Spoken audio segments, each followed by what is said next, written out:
बागेश्वर में एक दुखद घटना में 4 लड़कों की डूबने से मौत हो गई। कपकोट ब्लॉक के शामा उप तहसील के गोगीना गांव में बरती नाले में नहाने गए 4 युवकों की डूबने से मौत हो गई, जिसके बाद परिजनों और क्षेत्र में कोहराम मच गया। सभी शवों का एसडीआरएफ कपकोट यूनिट की टीम ने तालाब से रेस्क्यू किया। वहीं परिजनों और ग्रामीणों की मांग पर जिला प्रशासन की अनुमति के बाद डॉक्टरों की टीम ने गाँव में ही पोस्टमार्टम कर चारों युवकों के शव परिजनों को सौंप दिए। थाना कपकोट इलाके का एक दूरस्थ इलाका है गोगीना, वहाँ के पास एक गधेरे में 4 बच्चों के डूबने की सूचना हमें मिली थी। इस क्रम में हमने तत्काल अपनी एसडीआरएफ की टीम, पुलिस की टीम और तहसील प्रशासन की टीम हमें लगातार इसमें भेजी थी और गांव वालों की मदद से हमने इसमें 3 शव तो पहले ही इसमें निकल आए थे और एक चौथे शव को भी हमने इसमें बरामद कर लिया।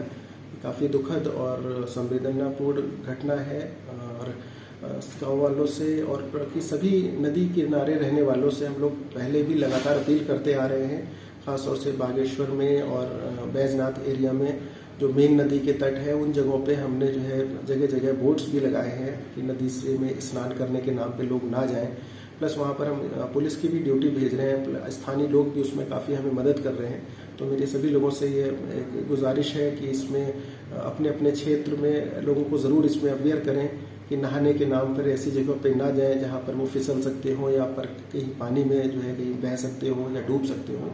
वो सभी अपने बच्चों को इस तरह से अगर बचाव करेंगे तो निश्चित रूप से ऐसी दुर्घटनाएं भविष्य में नहीं होंगी। हम सब लोग मिल करके इसमें अच्छे से कार्य करें तो ऐसी दुर्घटनाओं से हम लोग ज़रूर उबर पाएंगे। पिथौरागढ़ के कांग्रेस नेता ऋषेंद्र महर को यूथ कांग्रेस के राष्ट्रीय महासचिव बनाने पर कार्यकर्ताओं ने उनका जोरदार स्वागत किया। पहली बार गृह जनपद पहुंचने पर कांग्रेस कार्यकर्ताओं ने उनका फूल मालाओं से स्वागत करते हुए नारे भी लगाए। इस दौरान महर ने सभी कांग्रेस कार्यकर्ताओं का आभार जताते हुए कहा कि पार्टी ने देश के सुदूरवर्ती इलाके में धरातल पर काम करने वाले कार्यकर्ता को जिम्मेदारी दी है, जिसके लिए वो राष्ट्रीय नेतृत्व का आभार जताते हैं।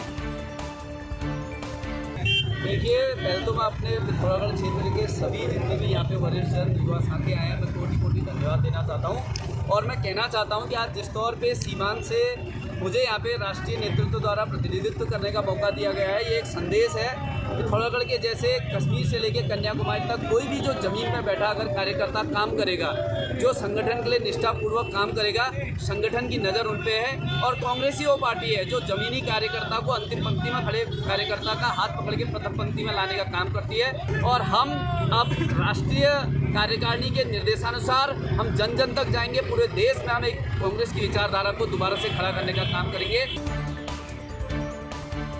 सहस्त्रधारा रोड में चौड़ीकरण के कारण लगभग 2200 पेड़ काटे जाने का सामाजिक संस्थाओं और पर्यावरण प्रेमियों ने विरोध किया है। सिटीजन फॉर ग्रीन दून के सचिव हिमांशु अरोड़ा ने कहा कि स्मार्ट सिटी के साथ ही ग्रीन दून पर भी फोकस किया जाना जरूरी है। वहीं पर्यावरण प्रेमी नीलेश का कहना है कि देहरादून में अभी सड़क चौड़ीकरण के लिए सामान्य नहीं बल्कि दुर्लभ पेड़ों को भी काटा गया, लेकिन ट्रैफिक समस्या जस की तस बनी हुई है। वहीं समाज सेवी ईरा चौहान ने कहा कि जलवायु परिवर्तन, प्रदूषण रोकने और पक्षियों को बचाने के लिए भी पेड़ों की जरूरत है।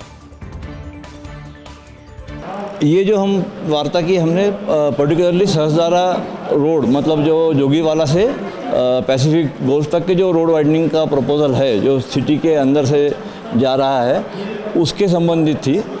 इसमें 2-3 महत्वपूर्ण बिंदु ये है कि पहली बात तो ये जो प्रपोजल है ये खुद केंद्र सरकार के जो नेशनल अर्बन ट्रांसपोर्ट पॉलिसी है और जो उन्होंने स्मार्ट सिटी के तहत जो गाइडलाइंस दी है उसको फॉलो नहीं कर रहा है। ये जो पुरानी मेथड थी कि भाई सारे पेड़ काट दो और रोड चौड़ा कर दो, फटाफट काम हो जाता है और दिखने के लिए, लेकिन काफ़ी स्टडीज़ में ये एस्टेब्लिश हो चुका है कि रोड के चौड़ीकरण से केवल मात्र ट्रैफिक की समस्या का निवारण नहीं होता है। कोई भी रास्ता उस रास्ते का जो नैरोएस्ट पॉइंट रहता है वही उसी स्पीड से ट्रैफिक मूव होगा। अगर 10 किलोमीटर की कोई रोड है उसमें अगर 9 किलोमीटर चौड़े है और 1 किलोमीटर अगर नैरो है तो फाइनली उस 1 किलोमीटर नैरो में ट्रैफिक जाके फंसेगा और उस आपकी वो जो 9 किलोमीटर आपने चौड़ी करी है उसका कोई आपको बेनिफिट प्राप्त नहीं होगा।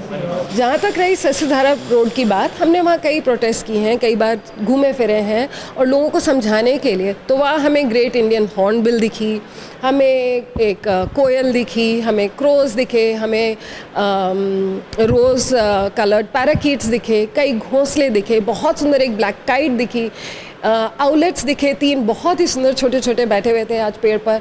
उनके घोंसले देखे हमने, तो इतनी विविधता, इतनी सुंदरता है वहाँ पर। तो ये जो विकास का जो हमारा मॉड्यूल है उसे हमें रीथिंक करना पड़ेगा, हमें फिर उस पर विचार करना पड़ेगा। और रोड चौड़ा करने से हमारी समस्याएं हल नहीं होने वाली और बढ़ने वाली हैं। जितना रोड चौड़ा करेंगे इंड्यूस डिमांड बढ़ेगी, गाड़ियां बढ़ती रहेंगी, इसका कोई अंत नहीं है। तो हमें अपनी प्रायोरिटी सही करनी है कि हमें अपने जीवन की क्वालिटी को सही रखना है। पानी बरसे, सही मौसम हो। लीची इस बार देख लीजिए, इतना कम पानी बरसा है तो बिल्कुल छोटी छोटी लीची हुई है।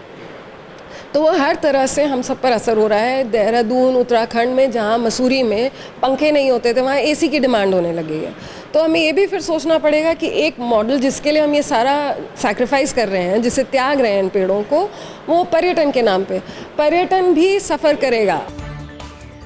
बद्रीनाथ के विधायक राजेंद्र भंडारी ने बजट सत्र गैरसैंण में न करवाने पर सरकार पर निशाना साधा। राजेंद्र भंडारी ने कहा कि गैरसैंण में ग्रीष्मकालीन सत्र न कराना सरकार का फेलियर है। उन्होंने कहा कि सरकार ने पहाड़ और उत्तराखंड का अनादर किया है। उन्होंने कहा कि सरकार चारधाम यात्रा का बहाना बना रही है, जबकि चारधाम यात्रा के रूट का गैरसैंण से कोई लेना देना नहीं है। सरकार मुझको लगती है कि फेलियर हो गई है और जो संकल्प सरकार ने बनाया था उससे आज मुकर गई है। ग्रीष्मकालीन समय के समय अगर गैरसैंण में सत्र नहीं होगा तो क्या जाड़ों के समय में वहाँ सत्र होगा? सरकार ने 2 लाइन का प्रस्ताव बनाया और उसकी इतिश्री कर दी है और यहाँ देहरादून के अंदर सत्र चला रही है।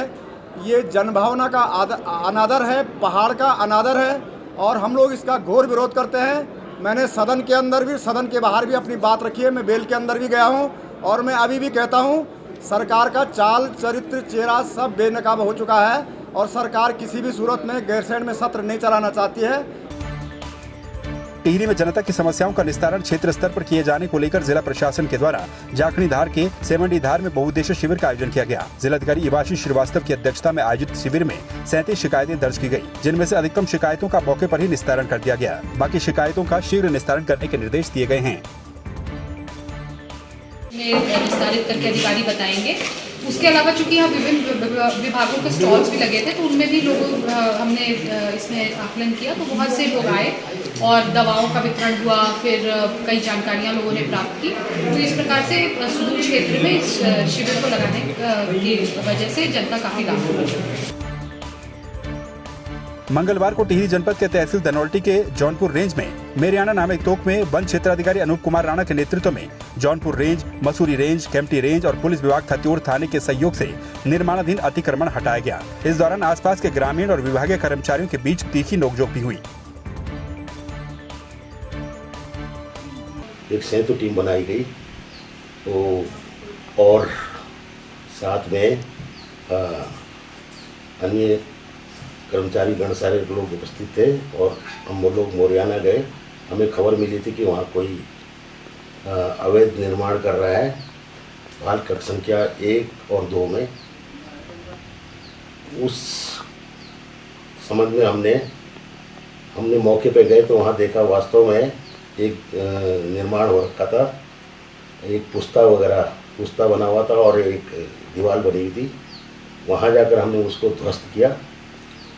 उसके बाद कुछ वहाँ निर्माणाधीन कुछ खोखे थे पुराने, उनको हमने आंशिक रूप से ध्वस्त किया और कुछ ग्रामीणों और वहाँ के लोगों ने उसका पुरजोर विरोध किया, बल्कि फिर उसके बाद उन्होंने राज्य मार्ग को जाम करने की कोशिश भी की और पुलिस प्रशासन ने उन्हें हटाया। उसके बाद उन्होंने हमें आश्वासन दिया कि 1 हफ्ते के अंदर हम इस खोखों को हटाएंगे। श्रीनगर गढ़वाल में आर्मी के ट्रक के नीचे आने से एक महिला की मौत हो गई। मृतक महिला के परिजनों ने आर्मी ट्रक चालक के खिलाफ मुकदमा दर्ज करवाया। पुलिस ने चालक को हिरासत में लेकर जांच शुरू कर दी है। वहीं घटना के बाद से ही श्रीनगर कोतवाली आर्मी छावनी में तब्दील हो गई। लगातार आर्मी के बड़े अधिकारी श्रीनगर कोतवाली पहुंच रहे हैं। फिलहाल पुलिस मामले की जाँच में जुट गई और आर्मी के अधिकारियों के साथ बातचीत कर रही है।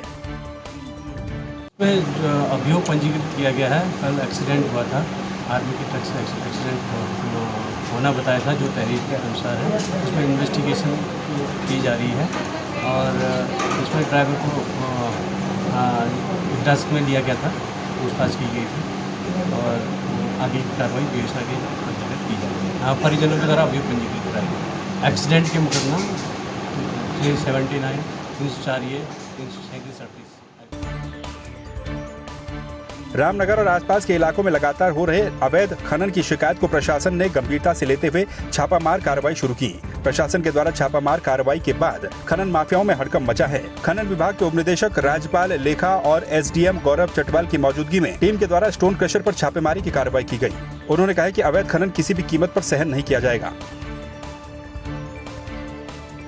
रामनगर में स्टोन क्रशर और अवैध भंडारण स्थलों का औचक निरीक्षण राजस्व एवं खनन विभाग द्वारा किया जा रहा है और जिसमें भी अनियमितताएं पाई जाएगी उनके खिलाफ सख्त कार्रवाई की जाएगी और जुर्माना वसूली की कार्रवाई की जाएगी और जब तक जुर्माना जमा नहीं होगा तब तक उनका ई पोर्टल भी बंद किया जाएगा।